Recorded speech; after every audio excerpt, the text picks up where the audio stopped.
So I'll be talking about cultivating excellence this morning. And that is a requirement. That is something that is lacking in our world today. Excellence is something lacking in our world today. And I want us to go through this with me, right? So first of all, let's start by understanding what is excellence. What is excellence?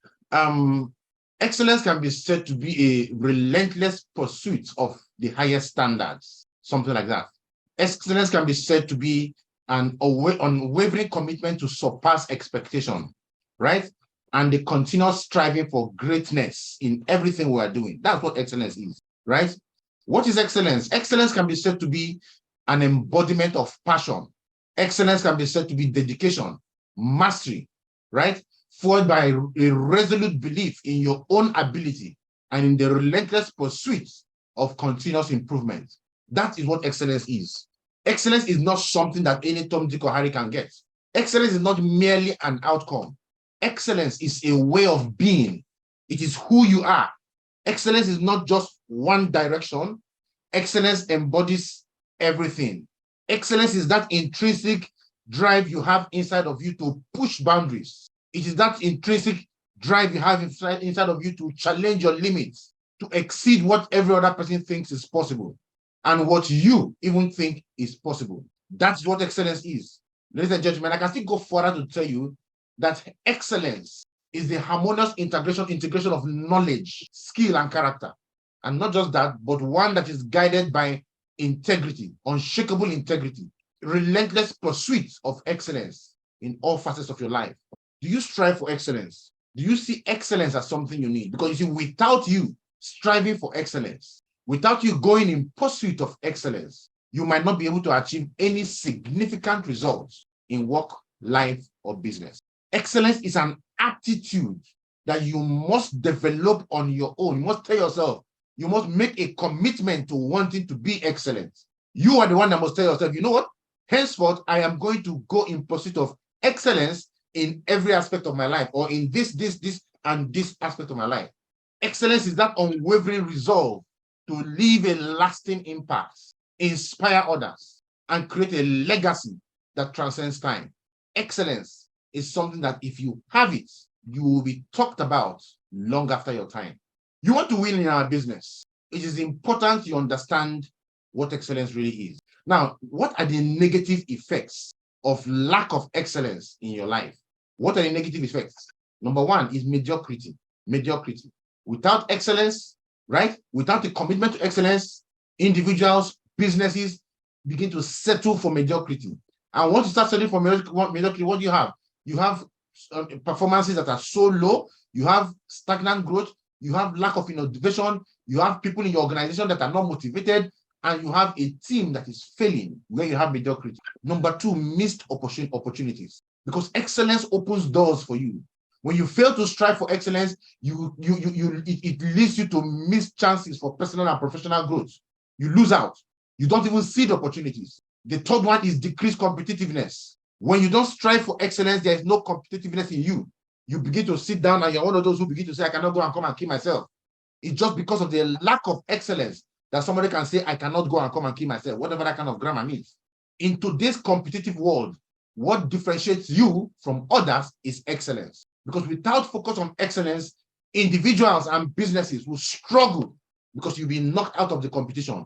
It will result in you not having a share of the market. You will not be able to produce results. You will not be able to recruit people in your team. You will not be able to build your business. You will see others who are striving for excellence doing amazing things. But for you, it is not a possibility. Why? Because you lack the pursuit of excellence. Lack of excellence results in number four, lack of fulfillment.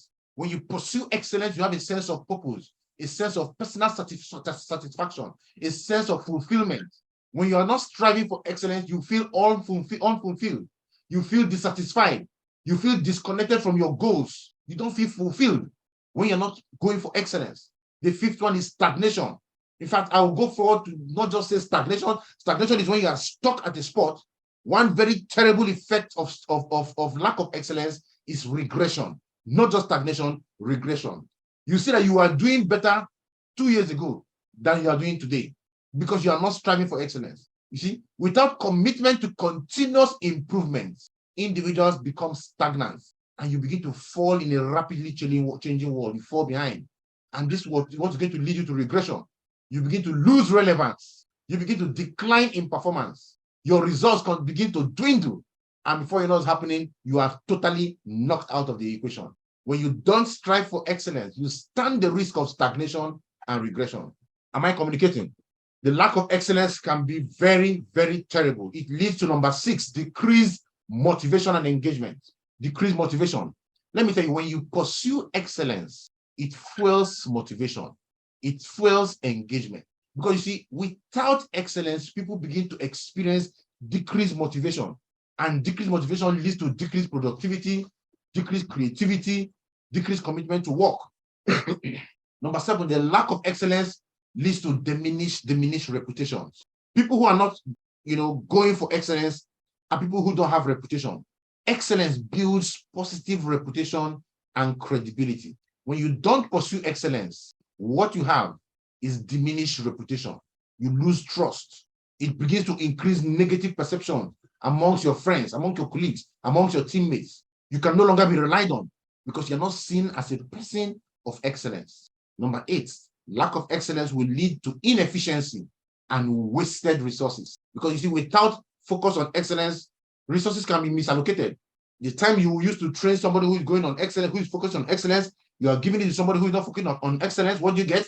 You don't produce results. It leads to inefficiency. It leads to unnecessary costs. It leads to wasted opportunities. You want to build your business and you are struggling with your business. One of the primary things that may be causing your struggles is your lack of pursuing excellence. Excellence tells you to show up and show up on time. An 8 a.m. meeting is an 8 a.m. meeting. Lack of excellence leads to reduced customer satisfaction. How many of you have gone to an organization, you got something, and they gave you something that was very low quality? You went to a restaurant to eat. The place was dirty, smelly, flies everywhere. Will you go back there the next day? The food not tasting nice. You won't. Because when you neglect excellence, it results in dissatisfied customers. It results in negative reviews. It results in decreased loyalty. You want to have a loyal team, you need to be an excellent leader, a leader striving for excellence. Now, the thing about excellence is that it can be developed. That you don't have as much excellence as required now does not mean you cannot develop it. Remember, all skills are learnable. Excellence is a skill you need to learn. Because if you are not excellent in your activity, you cannot keep your team together. You cannot keep your downlines together. They join you, they leave. They join you, they leave. You begin to wonder why they're joining and leaving. They are in an environment where excellence is not promoted. So many people come from places where excellence is not promoted. And they come into your organization and they expect something different. And when they come, what do they see? They see subpar performance. They see performance below level. They see people who are not motivated.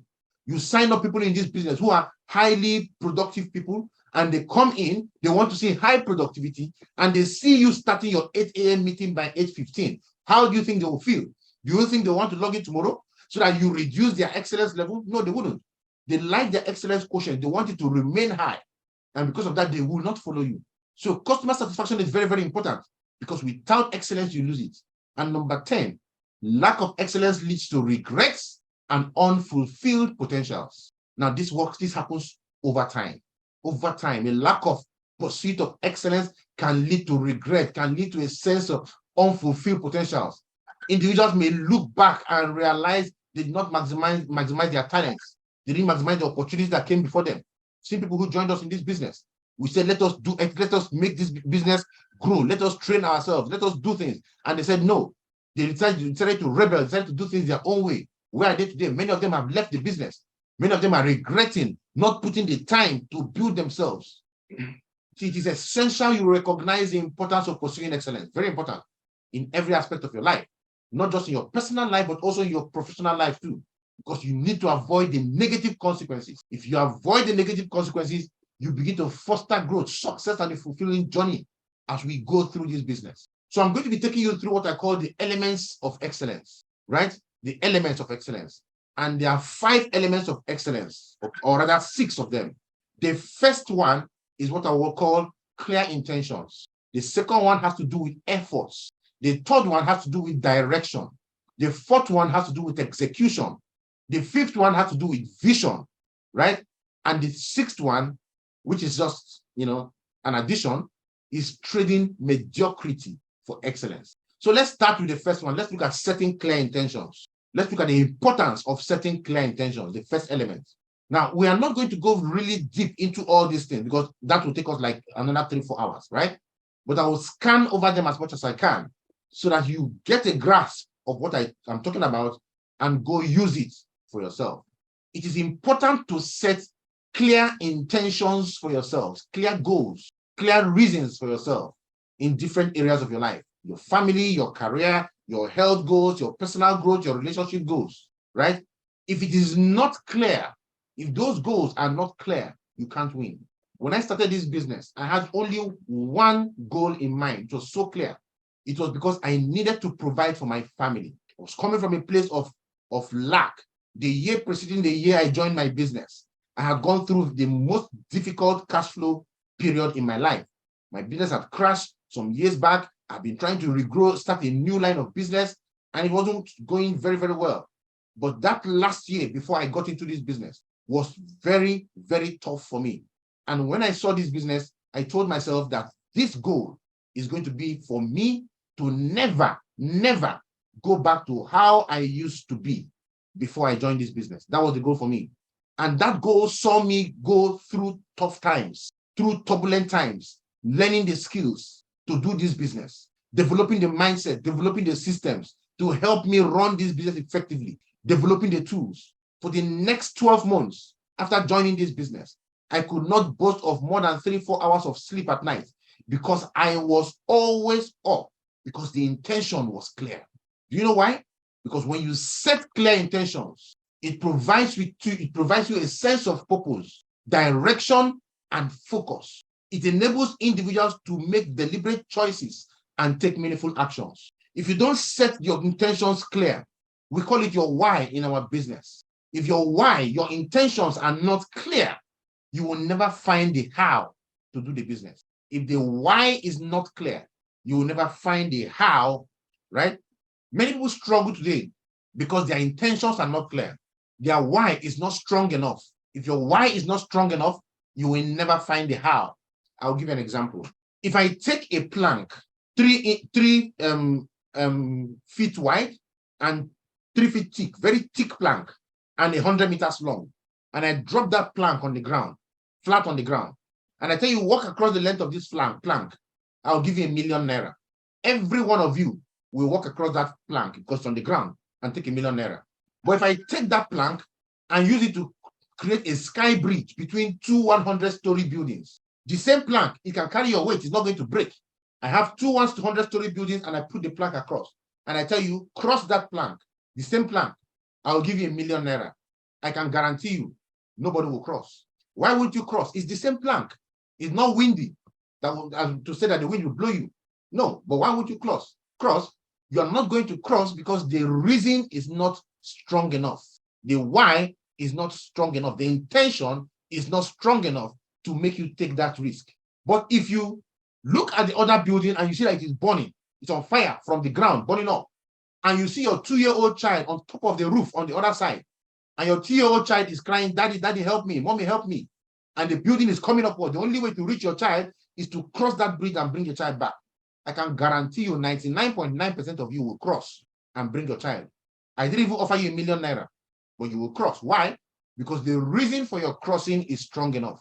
You see, when people come to sell meetings late, you come to meetings late. We tell you, come, let us make invitations, you don't invite. We tell you, come, let us make calls, you don't show up. We tell you, give us a list, let us call for you, or let us call with you, you don't do it. The reason you don't do it is because your why is not strong enough. The reason you don't do it is that your intentions are not strong enough. Some of you are having this subtle, quiet, decent romance with poverty. You massage poverty, poverty massage you, you understand poverty, poverty understands you, and get far. So I want to ask you some questions you should reflect on today, this morning. You want to write those questions down quickly because I won't waste time. Number one, what are your intentions for your family life?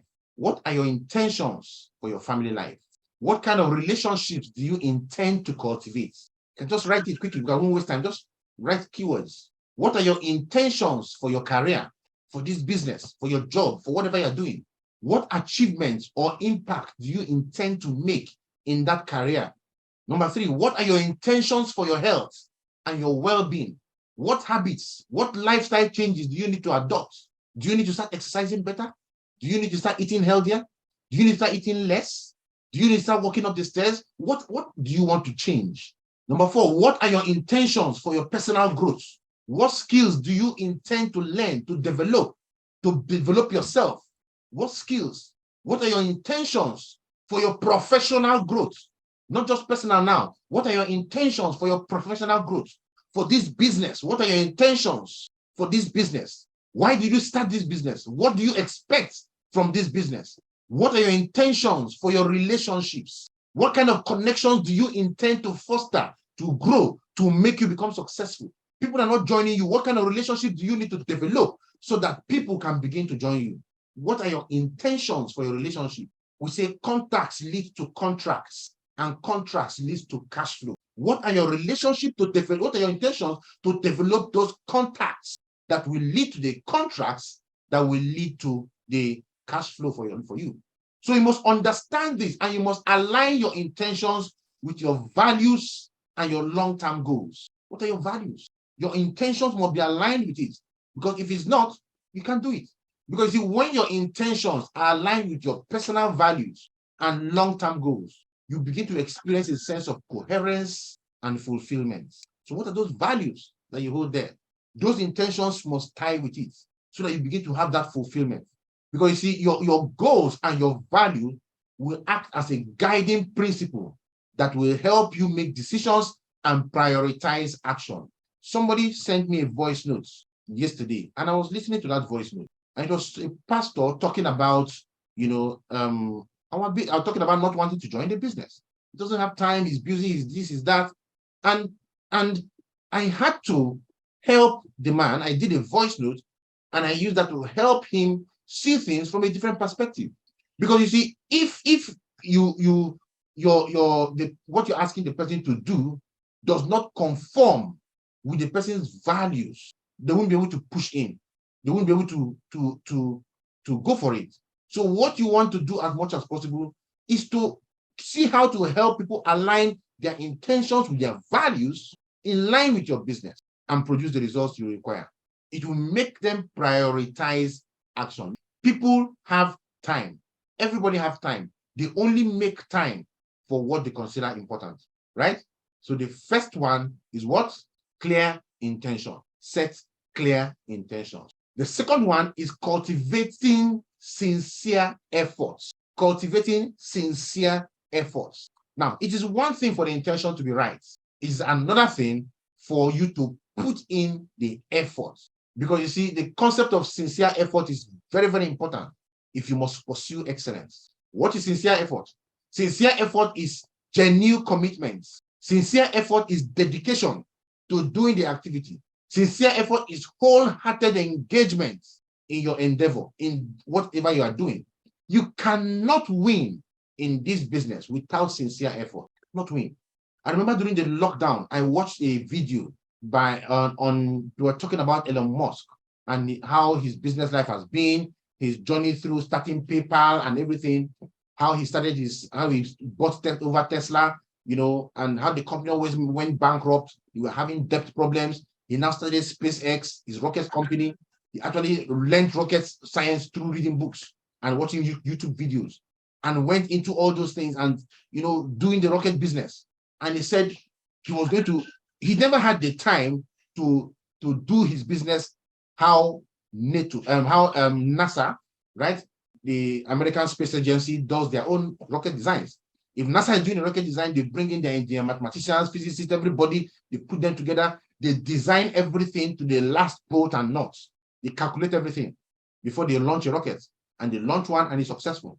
But it takes them years. This man is a businessman, he doesn't have that kind of time. So he decided to build his own through trial and error. And all he wanted to achieve was a rocket that can launch a satellite in space and come back and land. Normally, those kind of things don't exist. So he went out, he brought out the money he had saved and brought the money, and he said all he could do were 3 rocket launches with the money he had. And this man sold off the house he was staying, started living in his factory. Imagine the richest man in the world living in his factory, in one room. So that's where he works. That's his life. What are we talking about? We're talking about sincere efforts. They designed the first rocket, they launched it, it exploded. They designed the second one, he launched it, it exploded. After he designed, they would look at what they had done and look for what went wrong, and then they would do it again. And when they were doing the last one, he told them that this is the only one he had. This is the only one he could, the last one he could afford from the money he brought out. And they did the last one, it still exploded. We're talking about excellence. And what did he do? He went and brought out his savings, the entire savings he had, and said, this is it. If this does not work, then I'm done, because there was no more money. And they went, they redesigned, they checked everything, and they launched that spacecraft. It was launched successfully, landed successfully. It was so, I was astonished. Guess what? NASA gave him a contract of $1.6 billion to start launching satellites for them. That's the richest man in the world today, Elon Musk. That is efforts, sincere efforts. You can never find a successful person who has built any successful business without sincere efforts. Now, a lot of people put in effort, but they put insincere efforts, right? They don't put in sincere efforts. So what is actually insincere effort, and what are the implications? This is actually where you find people going through the motion. Insincere effort is going through the motion without true passion, without commitment, without engagement, without total belief.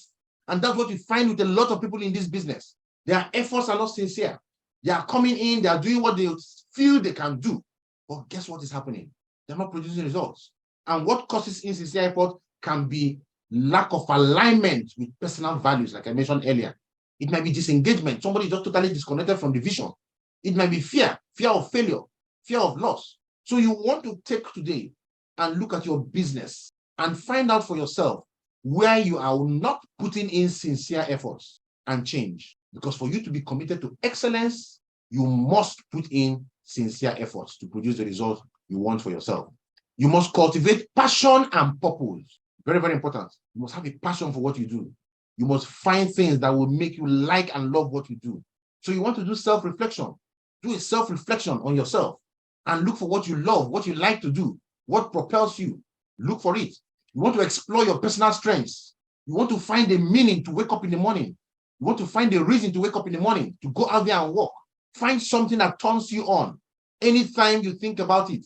And using that fire, go all out and do the business and do the work and run this business. Because you see, the truth is this: something must drive you if you must produce the results you want. You want to start having what we call intrinsic motivation, inner motivation, because you need inner motivation. You need motivation to cultivate that sincere effort we're talking about, the effort you need to go all out, and it must come from you. Intrinsic motivation comes from within, and it is driven by personal satisfaction. It is driven by enjoyment. It is driven by a sense of autonomy. It is driven by what I would love to call your selfish goals. You must have those selfish goals that want to drive you, that drives you into doing those things you want to do, those things that gives you happiness, inner joy. So you must find a way to enhance your intrinsic motivation. That means you need to set clear goals. You need to start breaking your tasks, things you want to do, into manageable steps that you can go and conquer individually. And you want to start celebrating your small victories. What do I mean by celebrating your small victories? You're supposed to make 100 calls. You do 100 calls that day. What do? You give yourself a bottle of wine if you can afford it. You give yourself a bottle of drink. Let it be known that you are doing this because you are celebrating your victory, right? If normally you take one piece of meat, you take an extra piece of meat as your victory, your victory trophy.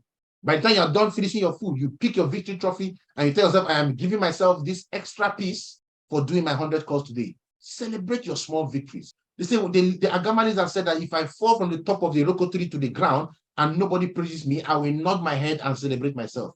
You are your best cheerleader. Celebrate yourself.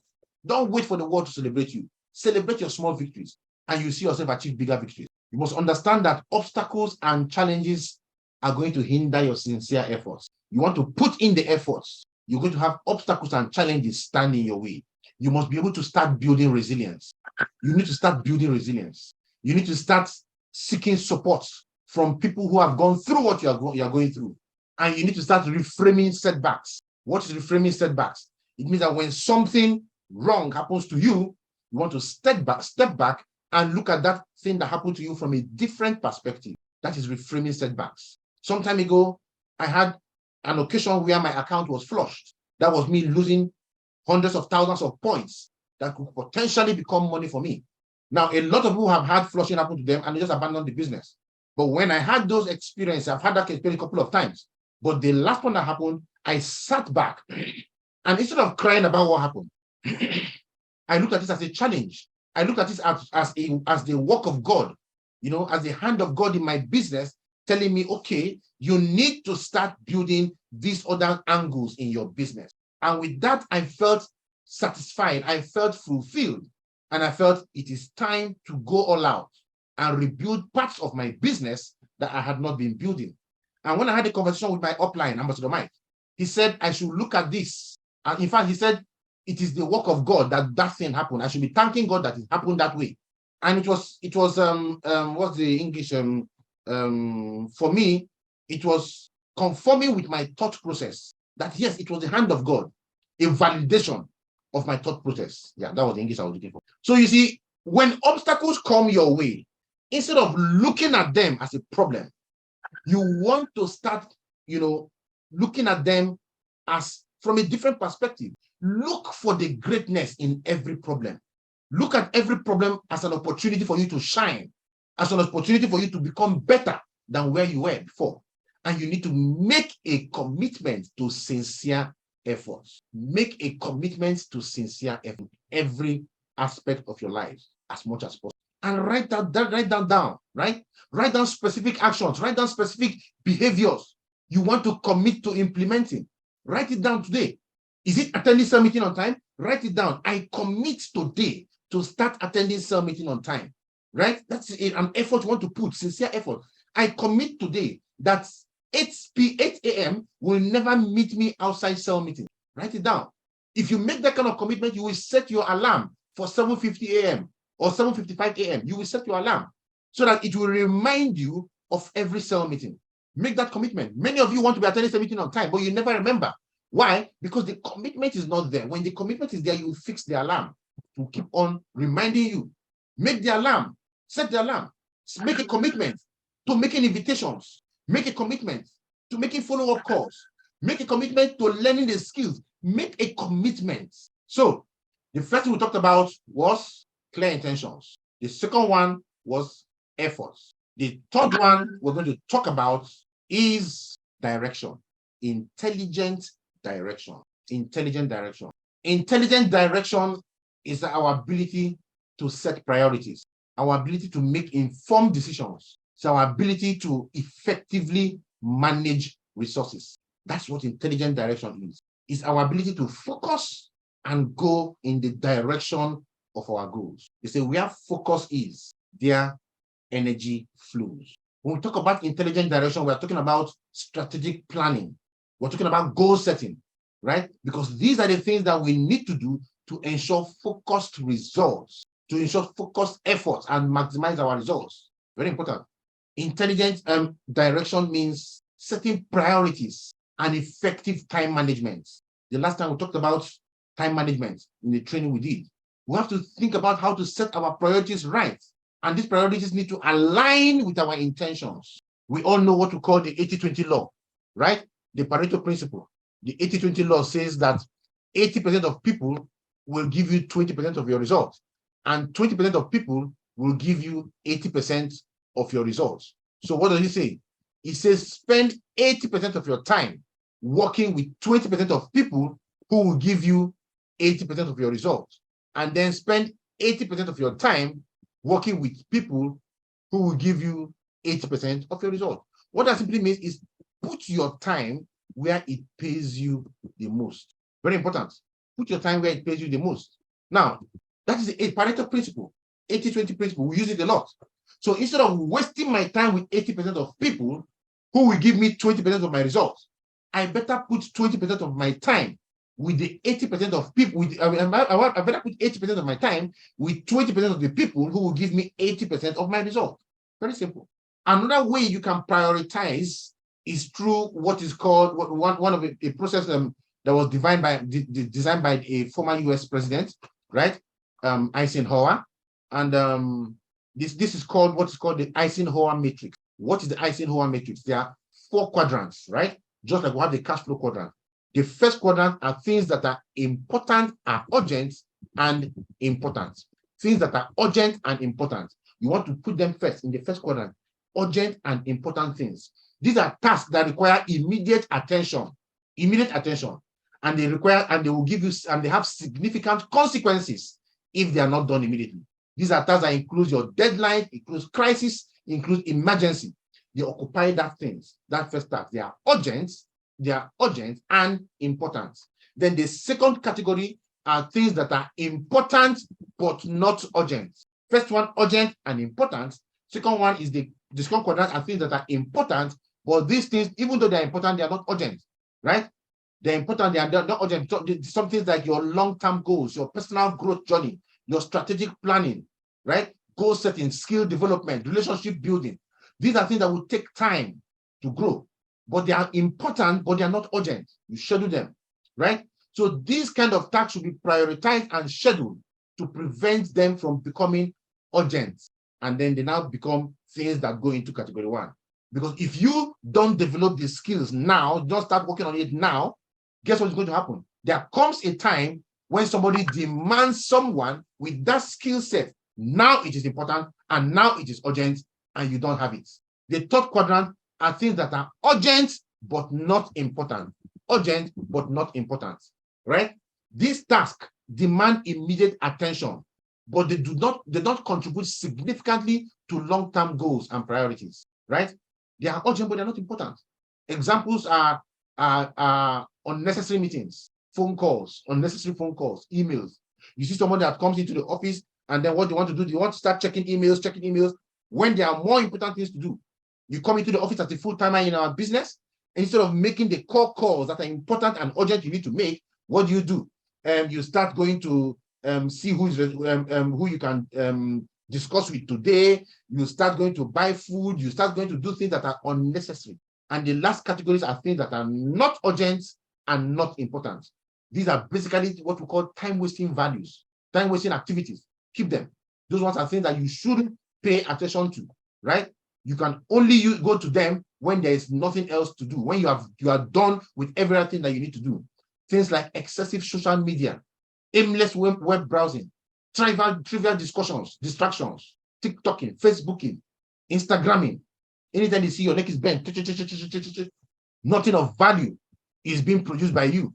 So we need to understand these things. So you need to learn how to do these things so that you can have a clear, intelligent direction of where you're going to. You need to learn time management. Guess what? You cannot do everything on your own. You cannot do everything on your own. You want to start blocking out time frames, within the day for your business. If you're a part-timer, you're doing it from the house. You want to provide for yourself, provide 3 hours in the day, 2 hours in a day.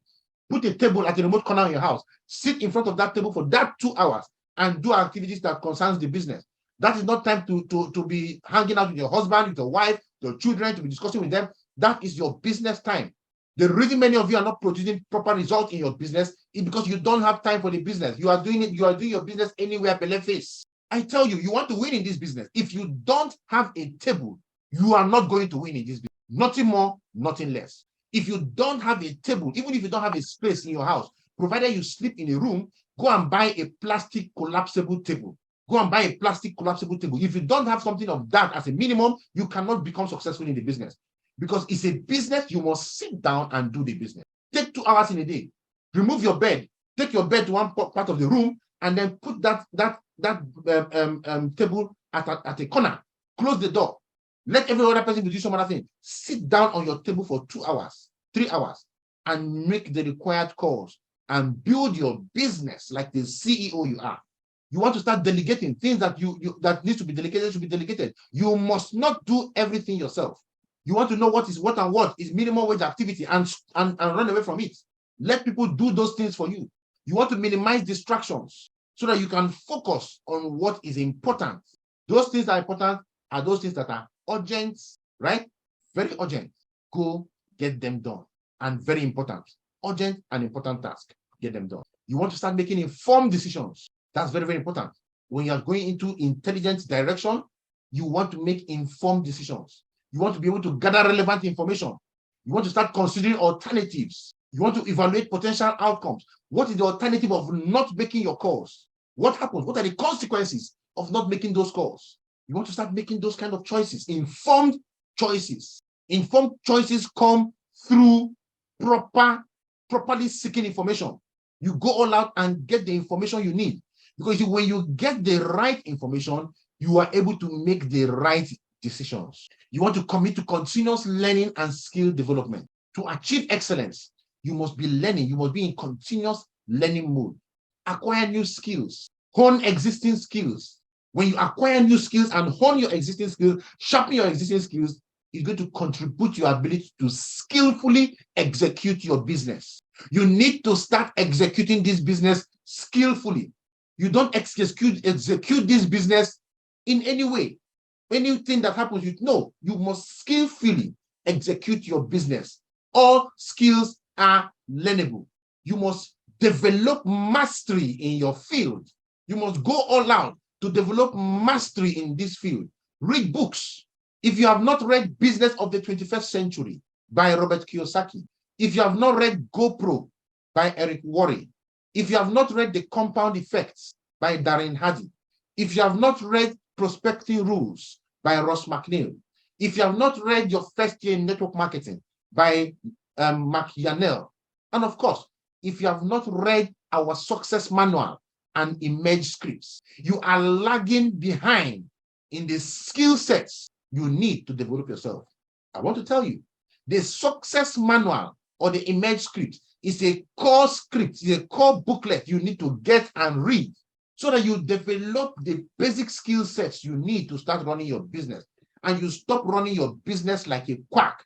Quacks don't make money. You need to practice skillful execution.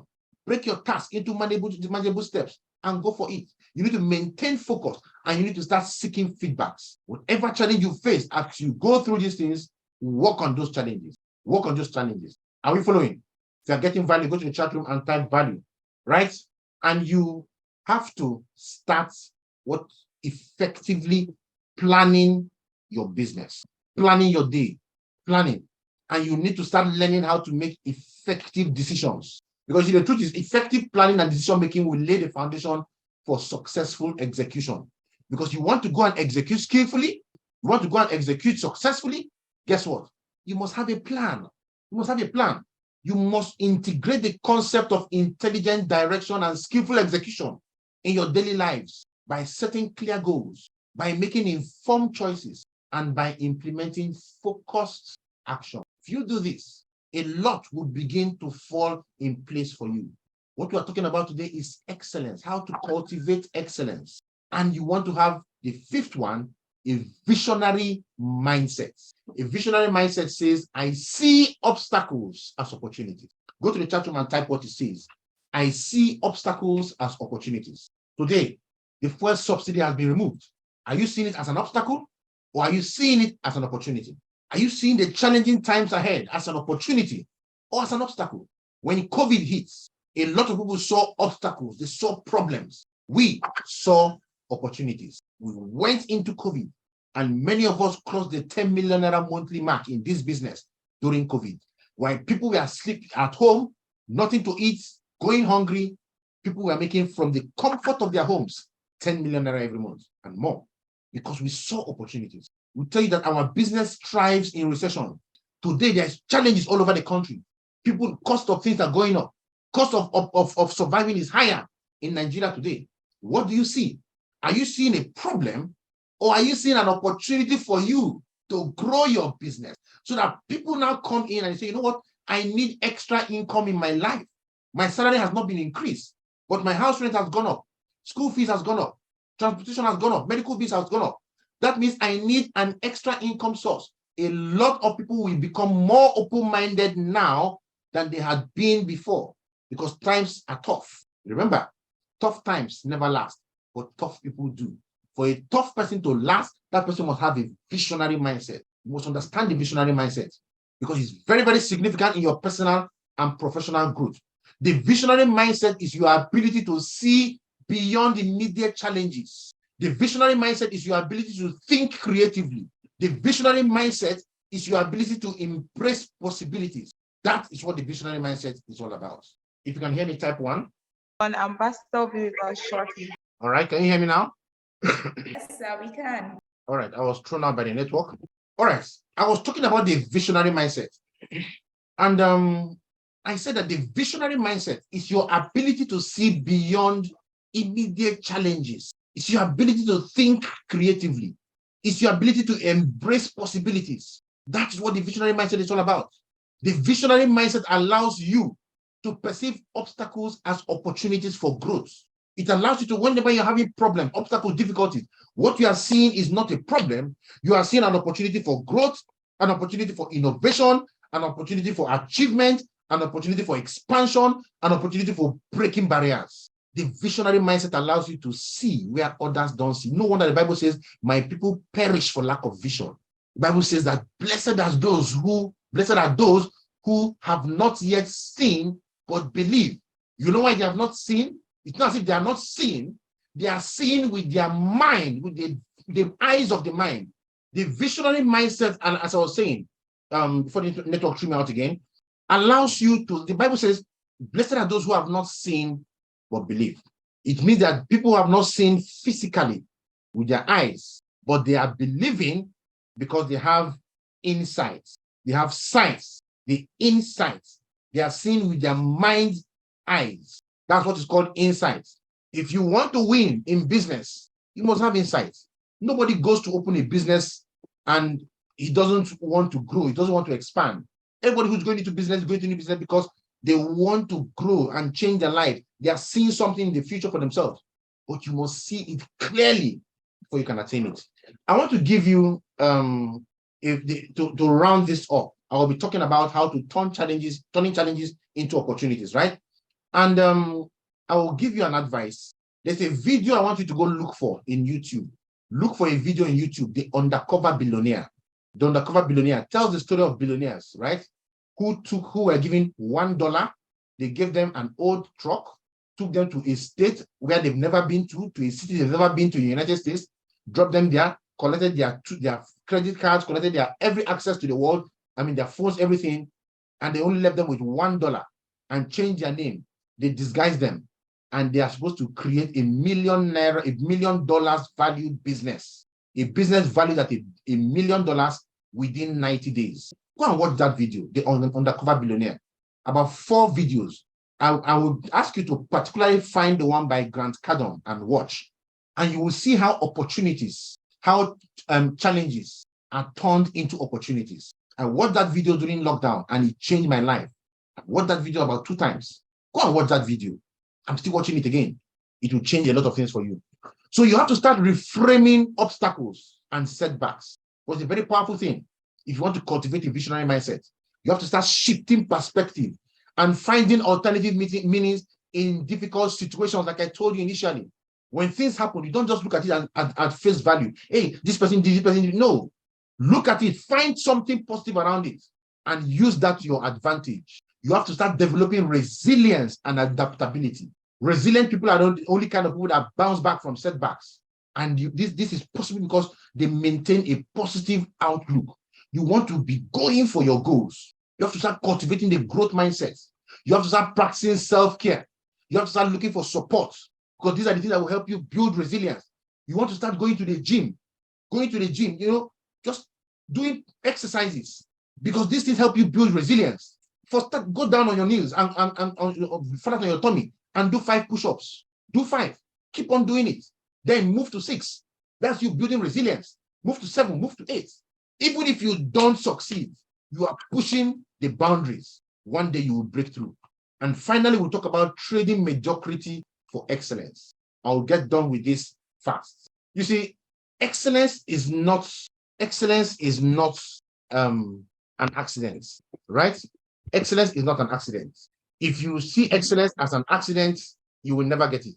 Excellence is a deliberate choice you must make. A deliberate choice you must make. And what are you deliberately choosing? You are choosing continuous improvement. That is what excellence is. So you want to trade mediocrity for excellence. You want to identify areas of mediocrity in your life. Identify areas of mediocrity in your business, in everything you are doing. Identify areas where you have been functioning as a mediocre in your career, in your relationships, in your professional growth, your personal growth, your health, and other relevant areas of your life. Write them down. Write them down. And you want to make a conscious shift from mediocrity to excellence. You can't do everything at the same time. Take one. Take one. You can start by saying, you know what? I will no longer be a mediocre. Cell meeting, 8 a.m., I will be here every day. Make that conscious shift. Set that alarm. The alarm will wake you up. Once it wakes you up, you get yourself ready and sit steady on your table for your cell meeting. Start from there. Something as simple as that. It mustn't be something big, but it's a conscious shift. Conquer that one, then conquer the next, conquer the next, conquer the next. Because the consequences of staying a mediocre is greatly dissatisfying. It's terrible. Unfulfilled potential, stagnation, regression, regrets, lack of results. People don't trust you. People don't rely on you. You know you're no longer going to be dependable. You have to think about why you joined our business. You have to think about what you want from this business. Think about it. And you have to use that and begin to trade mediocrity for excellence. Create a plan for yourself. Hold yourself accountable. Because without accountability, you can't get anywhere. Accountability is very, very important because you need that support in maintaining momentum towards excellence. You need somebody to be, telling you, you said you would do this and you are doing this. You have to form accountability partnership with people. Look for your leaders and get to form accountability partners with them. And if you form accountability partnership with somebody, commit to that partnership. Commit to that partnership. And you will produce amazing results that will lead you to great success in our business. We have been talking about committing to excellence. I believe you have enough information now to work on and begin to strive towards excellence in work, life, and business. All right. Thank you, everyone, for being with us here during this program this morning.